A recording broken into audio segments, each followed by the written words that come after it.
Hey everyone, how's it going? So what am I working on now? Well, I got a 2018 Toyota Tacoma. We have a fleet of these that come in the shop, so you may see me working on these here and there. So I put a motor in one, I put a cat in one not too long ago. But anyway, so this one got dropped off to me, and the complaint is that they hear a grinding noise when turning the wheels. Is it a grinding in the brakes or is it a grinding in the steering? I don't know. Let's find out. I don't even know how many miles are on this thing yet. I haven't started, haven't done anything, just got in it. So, we have pretty bad sun glare today here. Let's see. No, Chrysler key is not going to start this car.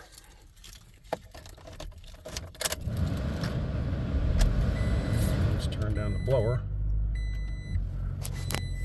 So, this thing has got 185,000 miles on it.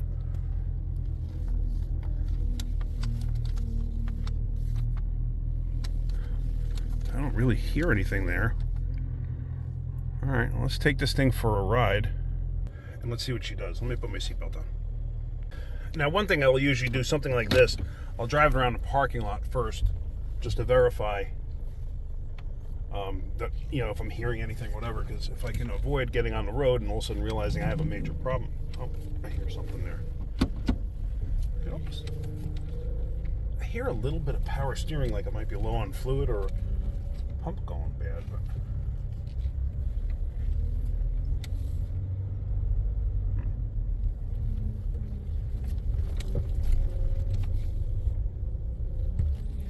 you hear it? I'm cutting the wheels.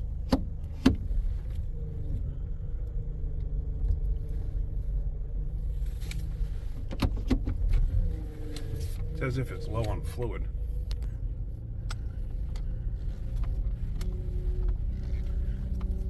I don't know if that's coming through in the video.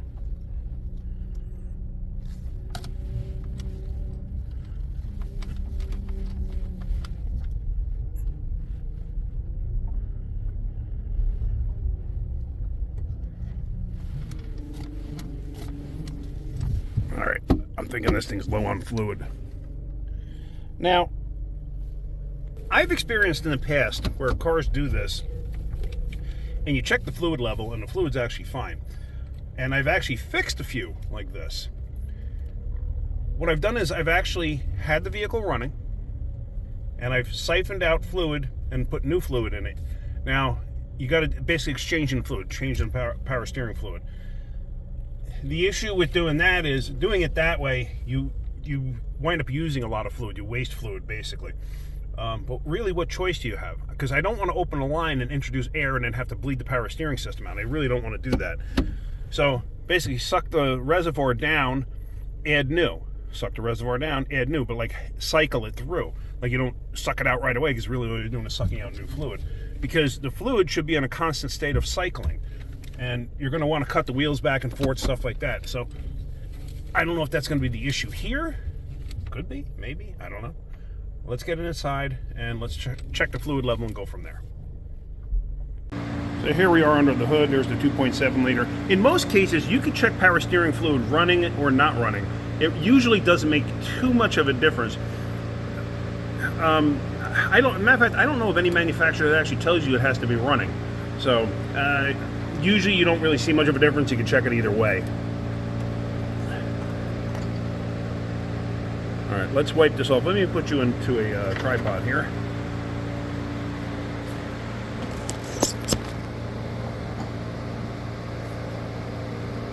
All right, so basically just wipe the little dickly-doo off, stick it back in there. Usually what I'll do is I'll actually turn it down as if you're locking it completely in place and then pull it out. And there is nothing on there. So, where'd the fluid go? We got a leak somewhere. So let me put it up in the air and let's see if we can't see a leak. Actually, let's do a visual underneath the hood first. So, put that there. There we go. Check your lines where they go down. I don't really see anything obvious, so let's put this thing up in the air and see if we see something. So an initial visual underneath And I don't see anything actually leaking, or do I? See the dampness there? Dampness there in a boot. I wonder if the rack is leaking. Now, there's one thing we can do, and I know a lot of people don't like doing this, but you take a pick and you poke a little teeny tiny hole at the end of the bellow there and see if anything comes out. So let's do that. We're going to poke a little teeny tiny hole in the base of the bellow there. Okay, now looking from the front side, get a pretty good view of it. Let's just see. Let's just go in here. Poke a little teeny tiny hole. And yes, there's fluid coming out. You should not have fluid in there. Let me see if I can zoom in on this. Hold on.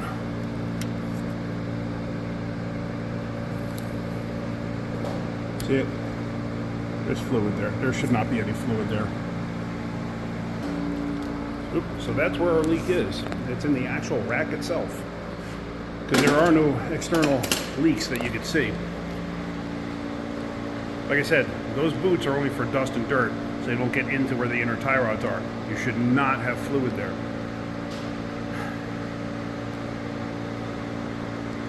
I remember GM at one point, they issued a notice to the dealers that if you have leaks inside the bellows, just replace the bellows.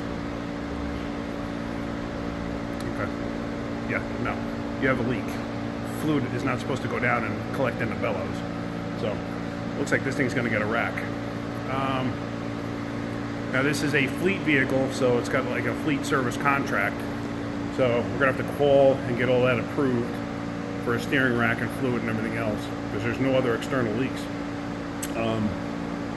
But yeah, so if we get to do the rack, because they may not do the rack, you never know. Sometimes considering the mileage, they may just decide to replace the vehicle. It's possible. So what we're going to do is we're going to price that out and see what happens and go from there. So, all right, if you're getting something out of my videos, hit that like button. If you could, please subscribe. All right, guys, have a great day. Keep wrenching.